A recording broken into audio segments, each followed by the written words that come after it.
జై Sriram friends. Moto edge 50 fusion ఉన్న వాళ్ళైతే ఈ రీల్ కంపల్సరీ లైక్ చేసి ఫాలో చేయండి.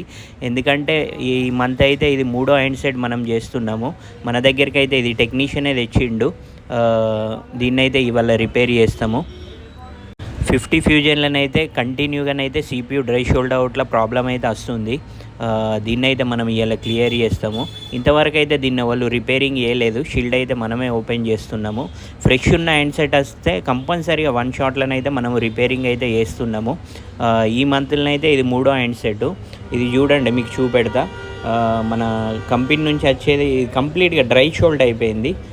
దీన్నైతే CPU రిమూవ్ చేసి రీఫిక్స్ అయితే చేస్తున్నాము. ఇందులో ఒక ట్రాక్ అయితే ఓపెన్ ఉండే CPU కింద. ఇది నార్మల్గానైతే మనకు కనబడది, మీకు మైక్రోస్కోప్లో ఇవి పెడుతున్నాయి. దీన్నైతే రీఫిక్స్ చేసి ట్రాక్ అయితే రీఫిక్స్ చేసి CPU కూడా కంప్లీట్గా చేసినాము. ఫోన్ అయితే కంప్లీట్గా ఓకే చేసినాము. ఫ్రెండ్స్, మీ దగ్గర కూడా మొబైల్ సంబంధించి డిస్ప్లే కానీ ఛార్జింగ్ కానీ ఏమన్నా ఉంటే మన శ్రీరిద్ధి మొబైల్ జగిత్యాల అయితే విజిట్ కండి. జగిత్యాల డిస్టిక్ వాళ్ళు కానీ జగిత్యాల చుట్టుపక్కల గ్రామాల వాళ్ళు కానీ ఎవరైనా చూస్తే ఈ రీల్ లైక్ చేసి ఫాలో చేయండి.